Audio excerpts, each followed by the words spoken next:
Solution chapter set ആക്കിയാലോ? വേഗം നമുക്ക് പഠിക്കാം. സോ നമുക്ക് ആദ്യം എന്താണ് സൊല്യൂഷൻ എന്ന് പറയണം. അപ്പൊ സൊല്യൂഷൻ എന്ന് പറയുമ്പോൾ നമ്മൾ എന്ത് പറഞ്ഞിട്ടുണ്ട്? സൊല്യൂഷൻ എന്ന് പറഞ്ഞിട്ടുണ്ടെങ്കിൽ അതൊരു ഹോമോജീനിയസ് മിക്സർ ആണ് which contain 2 or more than 2 components. അപ്പൊ എപ്പോഴൊക്കെ നിങ്ങൾ സൊല്യൂഷൻ എന്ന് പറഞ്ഞ ടൈം കേൾക്കുന്നു അപ്പോഴൊക്കെ നിങ്ങളുടെ മനസ്സിലേക്ക് വരുന്ന അതെന്താണ്? ഒരു ഹോമോജീനിയസ് മിക്സർ ആണ്. മീനിങ് എന്താ? യൂണിഫോം കോമ്പോസിഷനും യൂണിഫോം പ്രോപ്പർട്ടി ഒക്കെ ഉള്ള ആൾക്കാരാണ്. അപ്പൊ ഒരു സൊല്യൂഷൻ എടുക്കുന്ന സമയത്ത് അതിൽ ആരൊക്കെ ഉണ്ടാവും? ഒരു സോൾവെന്റ് ഉണ്ടാവും, ഒരു സൊല്യൂട്ട് ഉണ്ടാകും. സോൾവെന്റ് ആണെങ്കിൽ നമ്മൾ 1 അല്ലെങ്കിൽ A എന്ന് പറഞ്ഞാൽ റെപ്രസെന്റ് ചെയ്യുക. സൊല്യൂട്ട് ആണെങ്കിൽ 2 അല്ലെങ്കിൽ B എന്ന് പറഞ്ഞിട്ടാണ് റെപ്രസെന്റ് ചെയ്യുക. ഈ കാര്യങ്ങളൊക്കെ നിങ്ങൾക്ക് അറിയുന്നതാണ്. ഏറ്റവും കൂടുതൽ കാണപ്പെടുന്ന ആളായിരിക്കും ആര്? സോൾവെന്റ്. Okay, solvent. ഏറ്റവും കുറവ് കാണപ്പെടുന്ന ആളായിരിക്കും സൊല്യൂട്ട് എന്നുള്ള കാര്യവും നിങ്ങൾക്ക് അറിയുന്നതാണ്. അപ്പൊ സൊല്യൂഷൻ എന്ന് പറഞ്ഞാൽ it's A homogeneous mixture contain 2 or more than 2 components. അപ്പൊ നമ്മൾ സോൾവെന്റിന്റെ ബേസിൽ എന്ത് ചെയ്തിട്ടുണ്ട്? സൊല്യൂഷന്റെ ക്ലാസിഫിക്കേഷൻ വരുന്നുണ്ട്. 1 മാർക്കിനൊക്കെ പൊതുവെ ചോദിച്ചുകൊണ്ടുള്ള ഒരു പോർഷൻ ആണിത്. നിങ്ങൾ എന്ത് ചെയ്യാൻ നോക്കുക? ഗ്യാഷ്യസ് സൊല്യൂഷനും ലിക്വിഡ് സൊല്യൂഷൻ എന്താണ് വളരെ ഈസി ആയിട്ട് നിങ്ങൾക്ക് പഠിക്കാൻ പറ്റുന്നതാണ്. എന്താ നോക്കുക, ഗ്യാസ് സൊല്യൂഷൻ എടുത്ത് നൈട്രജൻ ഗ്യാസ് എന്ന് പറഞ്ഞിട്ട് എന്ത് വരുന്നുണ്ട്? സോൾവെന്റ് വരുന്നുണ്ട്. ഇനി നിങ്ങൾ ലിക്വിഡ് സൊല്യൂഷൻ പഠിക്കുകയാണെങ്കിൽ വാട്ടർ എന്ന് പറഞ്ഞിട്ട് എന്ത് വരുന്നുണ്ട്? സോൾവെന്റ് വരുന്നുണ്ട്. അതുകൊണ്ട് പഠിക്കാൻ എളുപ്പമാണ്. പക്ഷെ നിങ്ങളൊന്ന് ശ്രദ്ധിച്ച് നോക്കേണ്ട ആളാരാണ്? സോളിഡ് സൊല്യൂഷൻ ആണ്. എക്സാമ്പിൾസ് നന്നായിട്ടൊന്ന് പഠിക്കുക. 1 മാർക്ക് നിങ്ങൾക്ക് ഇവിടുന്ന് എക്സ്പെക്ട് ചെയ്യാൻ സാധിക്കുന്നതാണ്. അടുത്തതാണ് കോൺസെൻട്രേഷൻ. എന്താ കോൺസെൻട്രേഷൻ? ഒരു ഗിവൺ എമൗണ്ടോ സോൾവെന്റോ അല്ലെങ്കിൽ സൊല്യൂഷനിലുള്ള എമൗണ്ടോ സൊല്യൂട്ടിനെ വിളിക്കുന്ന പേരാണ് എന്തെന്ന് പറഞ്ഞത്? കോൺസെൻട്രേഷൻ. ഏതൊക്കെ ടേം വെച്ച് നമുക്ക് റെപ്രസെന്റ് ചെയ്യാൻ പറ്റും? Mass percentage. എന്താ മാസ് പെർസെന്റേജ്? 100 gram സൊല്യൂഷൻ എടുത്തിട്ടുണ്ടെങ്കിൽ അതിൽ എത്ര ഗ്രാം സൊല്യൂട്ട് ഉണ്ട്?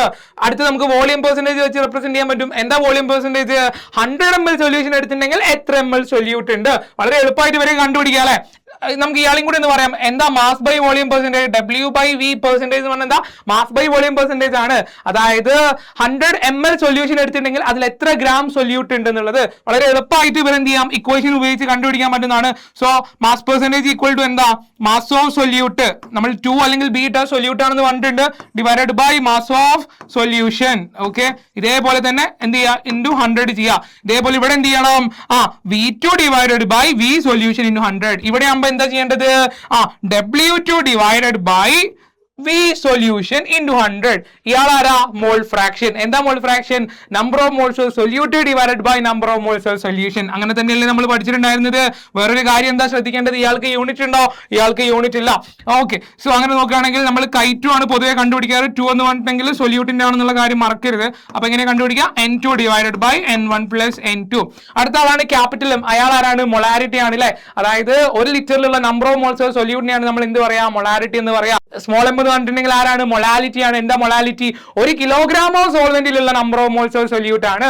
ആൻഡ് ppm എന്ന് പറഞ്ഞാൽ എന്താ? 1 മില്യണില്. അതായത് നോക്ക്, നമ്മൾ ഇവിടെ പറഞ്ഞ എന്താ? പെർസെന്റേജ് എന്ന് പറയുമ്പോൾ 100 കൊണ്ടല്ലേ മൾട്ടിപ്ലൈ ചെയ്യേണ്ടത്. അപ്പൊ നിങ്ങളോട് ppm കാണാൻ പറഞ്ഞാൽ നിങ്ങൾ എന്ത് ചെയ്യണം? 100 മാറ്റുക. W2 by W solution into 100 എന്ന് പറയുന്നത് 10⁻6 കൊടുക്കുക. Okay, W2 divided by W solution into എത്ര കൊടുക്കുക? 10⁻6 കൊടുത്താൽ ഇയാളുമായി ബാക്കിയുള്ള ആൾക്കാരൊക്കെ നിങ്ങൾക്ക് അറിയുന്നതാണ്. വളരെ സിമ്പിൾ ആയിട്ടുള്ള ടോപ്പിക് ആണ്. എന്തിനാ ശരിക്കും നമ്മൾ ഈ ചാപ്റ്ററിൽ കോൺസെൻട്രേഷൻ ടേംസ് പഠിക്കുന്നത്? നമ്മൾ ഓൾറെഡി +1 പഠിച്ചല്ലേ. കാരണം എന്താണെന്ന് വെച്ചാൽ നമ്മൾ എന്ത് ചെയ്യും? ഈ ചാപ്റ്ററിൽ മുന്നോട്ട് പോകുന്ന സമയത്ത് കൊളിഗേറ്റീവ് പ്രോപ്പർട്ടി പഠിക്കുന്നുണ്ട്. അവിടെ ആരൊക്കെ വേണം? ഈ പറഞ്ഞ ടേംസ് ഒക്കെ വേണം. അതേപോലെ തന്നെ നമ്മൾ ഹെൻറീസ് ലോയും റൗൾസ് ലോ ഒക്കെ പഠിക്കാൻ പോകുന്നുണ്ട്. അവിടെയൊക്കെ കോൺസെൻട്രേഷൻ ടേംസ് വേണം.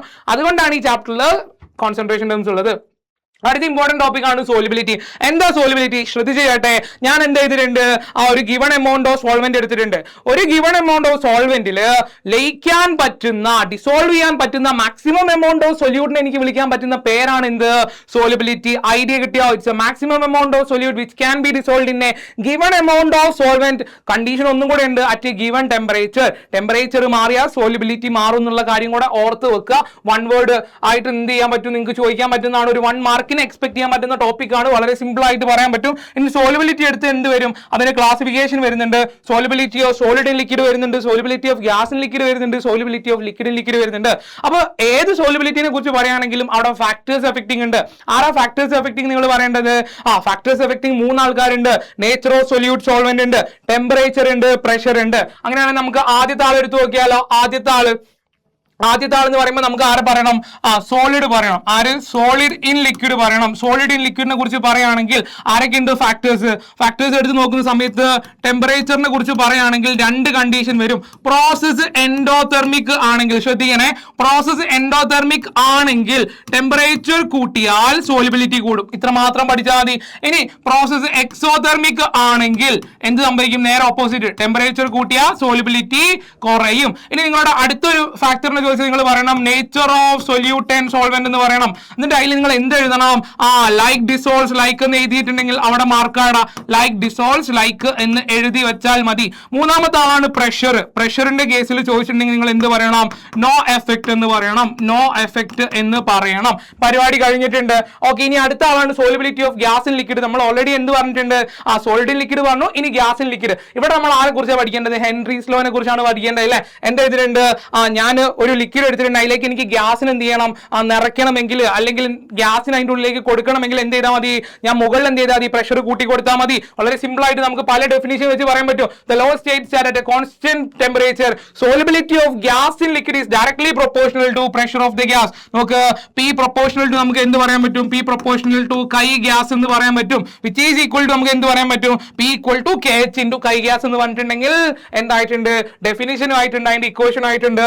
ഇനി അതിന്റെ ഗ്രാഫ് ചോദിച്ചാൽ എന്ത് ചെയ്താൽ മതി? ഇതാ വേപ്പർ പ്രഷർ അല്ലെങ്കിൽ partial pressure P versus mole fraction എന്ന് പറഞ്ഞിട്ടുണ്ടെങ്കിൽ പരിപാടി തീർന്നിട്ടുണ്ട്. Equation P equal to KH into chi ആണ്. വേർ KH എന്താ? ഹെൻറീസ് ലോ കോൺസ്റ്റന്റ് ആണ്. യൂണിറ്റ് എന്താ? പ്രഷർ. എന്താണ് നമ്മൾ ഇവിടെ പ്രഷർ ആയിട്ട് എടുക്കുന്നത് അത് തന്നെയായിരിക്കും യൂണിറ്റ് വരിക എന്നുള്ളത് ഓർക്കുക.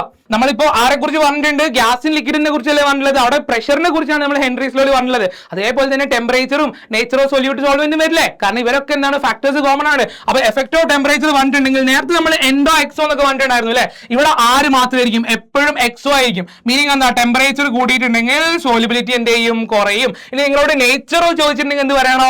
ലൈക്ക് ഡിസോൾവ്സ് ലൈക്ക് എന്ന് തന്നെ എഴുതിയാൽ മതി. പരിപാടി തീർന്നിട്ടുണ്ട്. ഓക്കെ ആണല്ലോ? ഓക്കെ, അങ്ങനെയാണെങ്കിൽ അടുത്തൊരു ഇമ്പോർട്ടന്റ് ആണ് നിങ്ങൾക്ക് എക്സാമിന് ചോദിച്ചു കണ്ടിട്ടുള്ളത് അപ്ലിക്കേഷൻസ് ഓഫ് ഹെൻറീസ് ലോ. അതിനൊരു 3 എക്സാമ്പിൾസ് ഉണ്ട്. അത് അതേപോലെ പഠിച്ചാൽ മതി. ഒന്നാമത്തെ ആള് ബോട്ടിൽ ജ്യൂസസ് അണ്ടർ ഹൈ പ്രഷർ. നമ്മൾ ജ്യൂസസ് എടുക്കുകയാണെങ്കിൽ അതിനെന്ത് ചെയ്യും? കൊക്കക്കോളയോ പെപ്സിയോ മിറിൻഡോ എന്ത് വേണമെങ്കിൽ ആയിക്കോട്ടെ, ഹൈ പ്രഷറിലാണ് അവർ സീൽ ചെയ്ത് വെക്കുക. അടുത്താണ് അനോക്സിയ. ഹൈ ആൾട്ടിറ്റ്യൂഡിലുള്ള ആൾക്കാർക്ക് എന്ത് ചെയ്യും? അവർക്ക് ഓക്സിജന്റെ സോലിബിലിറ്റി ബ്ലഡിൽ കുറവായതുകൊണ്ട് തന്നെ എന്തായിരിക്കും? അവരുടെ തിങ്കിങ് എന്തായിരിക്കും? വളരെ വീക്ക് ആയിരിക്കും. അവരുടെ ഡിസിഷൻ മേക്കിംഗ് വീക്ക് ആയിരിക്കും. അടുത്താണ് ബെൻസ് എന്ന് വെച്ചിട്ടുണ്ടെങ്കിൽ എന്തായിരിക്കും? മറന്നുപോയോ?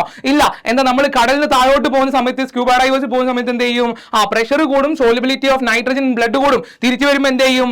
പ്രഷർ കുറയും. പക്ഷേ ഈ കുടുങ്ങി കിടന്ന നൈട്രജൻ എന്ത് ചെയ്യും? പുറത്തേക്ക് ഗ്യാസ് ആയിട്ട് വരും. അത് എന്ത് ചെയ്യും? കാപ്പിലറീസിൽ കുടുങ്ങി കിടക്കുന്നതുകൊണ്ട്, ബബിളായി കുടുങ്ങി കിടക്കുന്നതുകൊണ്ട് ഭയങ്കര പെയിൻഫുൾ ആയിട്ടുള്ള എഫക്ട് ഉണ്ടാവും. ഇതാണ് ബെൻസ്. അപ്പൊ ഇത് പ്രിവെന്റ് ചെയ്യാൻ വേണ്ടി എന്താ ഉപയോഗിക്കുന്ന ഓർമ്മയുണ്ടോ? അവർ 11.7% ഹീലിയം ഉണ്ട്, ഒരു 56.2% നൈട്രജൻ ഉണ്ട്, ഒരു 32.1% ആർ ഉണ്ട്, ഓക്സിജൻ ഉണ്ട്. ഈ കാര്യങ്ങളൊന്നും നിങ്ങൾ മറന്നിട്ടില്ല എന്ന് വിചാരിക്കുന്നു. ഇത്രയും പഠിച്ചാൽ ഇവിടുന്ന് എന്തായി? മാർക്ക് ആയിട്ടുണ്ട്. അങ്ങനെയാണെങ്കിൽ അടുത്ത ടോപ്പിക് നോക്കാം. Raoult's law. Raoult's law vapour പ്രഷറിനെ കുറിച്ചും റൗൾസ് ലോനെ കുറിച്ചും പറയുന്ന ടോപ്പിക്കാണിത്. എന്താ റൗൾസ് ലോ പറഞ്ഞത്? രണ്ട് വോളറ്റൈൽ ആയിട്ടുള്ള ലിക്വിഡിനെ തമ്മിൽ ഞാൻ മിക്സ് ചെയ്യാണ്. എന്താ വോളറ്റൈൽ ലിക്വിഡ് എന്ന് പറഞ്ഞിട്ടുണ്ടെങ്കിൽ വേപ്പർ ആവാൻ കഴിവുള്ള ലിക്വിഡ് ആണ് വോളറ്റൈൽ ലിക്വിഡ്. ഇവർ തമ്മിൽ ഞാൻ എന്ത് ചെയ്തിട്ടുണ്ട്? മിക്സ് ആക്കിയിട്ടുണ്ട്. ഇവിടെ ആരുണ്ട്? എ ഉണ്ട്, ബി ഉണ്ട്. അപ്പൊ സ്വാഭാവികമായിട്ട് വോളറ്റൈൽ ലിക്വിഡ് എന്ന് പറഞ്ഞാൽ വേപ്പർ ഉണ്ടാക്കാനുള്ള കഴിവുള്ള ആൾക്കാരാണെങ്കിൽ എന്ത് ചെയ്യും? ഒരു മുകളിൽ വേപ്പർ ഉണ്ടാക്കും. എ ഉണ്ടാക്കുന്ന വേപ്പർ പ്രഷർ ഞാൻ പി എന്ന് വിളിച്ചു, ബി ഉണ്ടാക്കുന്നതാണെങ്കിൽ എന്ത് വിളിച്ചു? പി ബി എന്ന് വിളിച്ചു. അപ്പൊ റൗൾസ് ഇത്രയേ പറഞ്ഞുള്ളൂ. രണ്ട് വോളറ്റൈൽ ലിക്വിഡിനെ നമ്മൾ മിക്സ് ആക്കിയിട്ട് അവർ വേപ്പർ പ്രഷർ ഉണ്ടാക്കുമല്ലോ. അങ്ങനെയാണെങ്കിൽ ഇവിടെ ഉണ്ടാക്കിയ പി എന്ന് പറഞ്ഞാൽ എന്താണ്? എ ഉണ്ടാക്കിയ വേപ്പർ പ്രഷർ ആണല്ലേ? അത് ആർക്ക് ഡയറക്ട്ലി പ്രൊപ്പോർഷണൽ ആയിരിക്കും? ഈ ലിക്വിഡിലുള്ള എയുടെ മോൾ ഫ്രാക്ഷൻ ഡയറക്ട്ലി പ്രൊപ്പോർഷണൽ ആയിരിക്കും. സിമ്പിൾ ആയിട്ട് പറയുകയാണെങ്കിൽ എന്ത് പറയാൻ പറ്റും? P A directly proportional to chi എന്ന് പറയാൻ പറ്റും. ഇതേപോലെ നമുക്ക് എന്ത് പറയാൻ പറ്റും? P B directly proportional to chi B എന്ന് പറയാൻ പറ്റും. അപ്പൊ അത് മാറ്റാൻ വേണ്ടി നമുക്ക് എന്ത് കൊടുക്കാം? P A equal to P A naught into chi A and P B equal to P B naught into chi B. Okay, അപ്പൊ പി എ നോട്ട് എന്ന് പറഞ്ഞാൽ എന്താ? പ്യുവർ ആയിട്ടുള്ള എയുടെ vapour pressure. P B naught എന്ന് പറഞ്ഞിട്ടുണ്ടെങ്കിൽ pure ആയിട്ടുള്ള ബിന്റെ വേപ്പർ പ്രഷർ. അപ്പൊ പി ടോട്ടൽ എങ്ങനെ കിട്ടും? P A plus P B ചെയ്താൽ മതി. പരിപാടി തീർന്നില്ലേ? ഐഡിയ കിട്ടിയോ? So, for a solution of volatile liquids, the partial vapor pressure of each volatile component in the solution is directly proportional to its mole fraction. Idea കിട്ടിയല്ലോ? Definition പഠിക്കുക, equation ഓർത്ത് വെക്കുക. Okay okay. So ഇനി നമുക്ക് എന്ത് ചെയ്യാം? റൗൾസ് ലോന്റെ ബേസിൽ okay നമുക്ക് എന്ത് ചെയ്യാം? സൊല്യൂഷനെ രണ്ടായിട്ട് ക്ലാസിഫൈ ചെയ്യാൻ പറ്റും. ആരൊക്കെയാണത്? ഐഡിയൽ ഉണ്ട്, നോൺ ഐഡിയൽ ഉണ്ട്. എന്താ ഐഡിയൽ സൊല്യൂഷൻ എന്ന് പറഞ്ഞാൽ നിങ്ങൾ എന്ത് പറയണം? റൗൾസ് ലോനെ എൻറ്റയർ റേഞ്ച് ഓഫ് കോൺസെൻട്രേഷനിൽ ഫോളോ ചെയ്യുന്ന സൊല്യൂഷനാണ് നമ്മൾ എന്ത് വിളിക്കുക? Ideal solution. അപ്പൊ നോൺ ഐഡിയൽ എന്തായിരിക്കും? റൗൾസ് ലോ ഒബേ ചെയ്യാത്ത സൊല്യൂഷൻസ്. വളരെ ഈസി ആയിട്ട് കിട്ടിയില്ലേ? രണ്ട് ക്യാരക്ടേഴ്സ് ഒക്കെ ചോദിക്കാറുണ്ട്, ക്യാരക്ടറിസ്റ്റിക്സ്. അപ്പൊ നിങ്ങൾ എന്ത് പറയണം? ഐഡിയൽ സൊല്യൂഷൻ ആണെങ്കിൽ delta H mix equal to 0, delta V mix equal to 0 എന്ന് പറയണം. നോൺ ഐഡിയൽ ആണെങ്കിലോ delta H mix and delta V mix equal not equal to 0. ഇവരുടെ ഗ്രാഫ് ചോദിക്കാറുണ്ട്. ഐഡിയലിനെ ചോദിച്ചാൽ എന്ത് പറയണം? വളരെ സിമ്പിൾ ആണ്. ഇത് ഇങ്ങനെ വരയ്ക്കുക, ഇങ്ങനെ വരയ്ക്കുക, ഇങ്ങനെ വരയ്ക്കുക. ഇയാളെ പി ബി എന്ന് വിളിച്ചോ, ഇയാളെ പി എ എന്ന് വിളിച്ചോ, പി ടോട്ടൽ എന്ന് വിളിച്ചോ. അപ്പൊ ഇവിടെ എന്ത് കൊടുക്കണം? കൈ എ ഈക്വൽ ടു 1 കൊടുക്കണം, കൈ ബി ഈക്വൽ ടു എന്ത് കൊടുക്കണം? 0 കൊടുക്കണം. തിരിച്ച് ഇവിടെ chi A equal to 0, chi B equal to എന്ത് കൊടുക്കണം? 1 കൊടുക്കണം. ഇതിന് എന്ത് വിളിക്കണം? P A naught. ഇയാൾ എന്ത് വിളിക്കണം? P B naught. ഇനി നോൺ ഐഡിയൽ സൊല്യൂഷൻ എടുത്തിട്ടുണ്ടെങ്കിൽ ആരൊക്കെ ഉണ്ട്? നെഗറ്റീവ് ഉണ്ട്, പോസിറ്റീവ് ഉണ്ട്. ആരൊക്കെ ഉണ്ട്? നെഗറ്റീവ് ഉണ്ട്, പോസിറ്റീവ് ഉണ്ട്. അപ്പൊ നെഗറ്റീവിന്റെയും പോസിറ്റീവിന്റെയും ഗ്രാഫ് വെച്ച് എന്ത് വരയ്ക്കണം? നെഗറ്റീവ് ആണെങ്കിൽ നിങ്ങൾ ആദ്യം റൗൾട്ട്സ് ലോയിൽ വരയ്ക്കുന്ന പോലെ വരയ്ക്കുക. എന്നിട്ട് എന്ത് ചെയ്യുക? ഒക്കെ താഴോട്ട് വരയ്ക്കുക, ഇങ്ങനെ വരയ്ക്കുക, എല്ലാത്തിനും താഴോട്ട് വരച്ചു കൊടുക്കുക. അപ്പൊ ഇനി പോസിറ്റീവ് ആണെങ്കിൽ എന്ത് ചെയ്യുക? നേരെ തിരിച്ച് മുകളിലേക്ക് വരച്ചു കൊടുക്കുക. ഓക്കെ, മുകളിലേക്ക് വരയ്ക്കുക, ഇങ്ങനെ വരയ്ക്കുക, ഇങ്ങനെ വരയ്ക്കുക, ഇങ്ങനെ വരയ്ക്കുക. ഐഡിയ സിമ്പിൾ അല്ലേ? പിന്നെ കൈയെ കൈബി ഒക്കെ അതേപോലെ ഇട്ട് കൊടുത്തിട്ടുണ്ടെങ്കിൽ എന്തായിട്ടുണ്ട്? നെഗറ്റീവും പോസിറ്റീവും എന്ത് ചെയ്തിട്ടുണ്ട്? സൊല്യൂഷൻസ് തീർന്നിട്ടുണ്ട്. Okay okay. അടുത്ത ആളാണ് അസിയോട്രോപ്പ്. എന്താ അസിയോട്രോപ്പ് എന്ന് വെച്ചിട്ടുണ്ടെങ്കിൽ they are constant boiling mixtures ആണ്. ഇവരുടെ പ്രത്യേകം എന്താണെന്ന് വെച്ചിട്ടുണ്ടെങ്കിൽ ലിക്വിഡിലാണെങ്കിലും വേപ്പറിലാണെങ്കിലും സെയിം കോമ്പോസിഷൻ ആയിരിക്കും. ഇവരെന്ത് ചെയ്യുക? ഒരുമിച്ചാണ് എന്ത് ചെയ്യുക? evaporate അല്ലെങ്കിൽ vaporize ചെയ്യുക. Okay, so they are binary mixtures having the same composition liquid and vapor phase and boil at constant temperature. ഇത് എത്ര ടൈപ്പ് ഉണ്ട്? 2 ടൈപ്പ് ഉണ്ട്. ഓക്കെ, 2 ടൈപ്പ് ഉണ്ട്. ആരൊക്കെ ഉണ്ട്? മിനിമം ബോയിലിംഗ് അസിയോട്രോപ്പ് ഉണ്ട്, മാക്സിമം ബോയിലിംഗ് അസിയോട്രോപ്പ് ഉണ്ട്.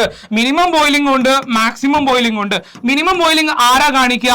അത് നേരെ ഓപ്പോസിറ്റ് പഠിക്കുക. മിനിമം എന്ന് പറയുമ്പോൾ അതിന്റെ ഓപ്പോസിറ്റ് പോസിറ്റീവ്. ഇനി മാക്സിമം ബോയിലിംഗ് ആയിരിക്കും കാണിക്കുക? നെഗറ്റീവ്. എന്താ മീനിങ്? മിനിമം ബോയിലിംഗ് അസിയോട്രോപ്പ് കാണിക്കുന്ന ആൾക്കാരായിരിക്കും പോസിറ്റീവ് ഡീവിയേഷൻ ഫ്രം റൗൾട്ട്സ് ലോ ഉള്ള നോൺ ഐഡിയൽ സൊല്യൂഷൻസ് ആയിരിക്കും. അപ്പൊ മാക്സിമം ബോയിലിംഗ് അസിയോട്രോപ്പ് ആരായിരിക്കും കാണിക്കുക? നെഗറ്റീവ് ഡീവിയേഷൻ ഫ്രം റൗൾട്ട്സ് ലോ ഉള്ള ആൾക്കാരായിരിക്കും കാണിക്കുക. നേരെ ഓപ്പോസിറ്റ് പഠിച്ചാൽ പരിപാടി തീരും. ഓക്കെ ആണല്ലോ?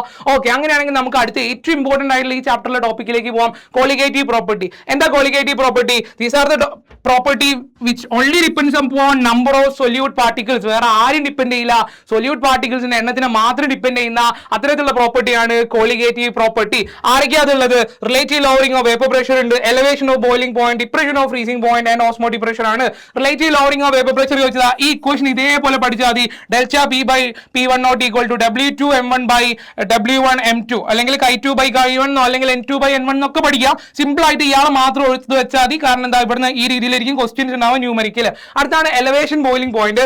ആരെ പഠിക്കണം? Delta T B equal to KB into molality പഠിക്കണം. എന്ത് ചെയ്യണം? ഈ ഗ്രാഫ് ഒന്ന് പഠിക്കുക. ഗ്രാഫിന് കാര്യം ശ്രദ്ധിക്കുക. മുകളിൽ സോൾവെന്റ്, താഴെ സൊല്യൂഷൻ ആയിരിക്കും. വേപ്പർ പ്രഷർ വേഴ്സസ് ടെമ്പറേച്ചർ ആണ്.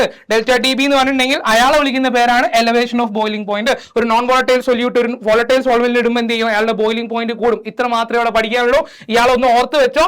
എന്ത് ചെയ്യണം? ഈ സ്മോൾ എം ആരാണ്? മൊളാലിറ്റി ആണ്. Okay, fine. അങ്ങനെയാണെങ്കിൽ ഡിപ്രഷൻ ഓഫ് ഫ്രീസിംഗ് പോയിന്റ് എടുക്കാം. നമുക്ക് എന്ത് പഠിക്കണം? ഗ്രാഫ് മസ്റ്റ് ആയിട്ട് പഠിച്ചു വരിക്കാം.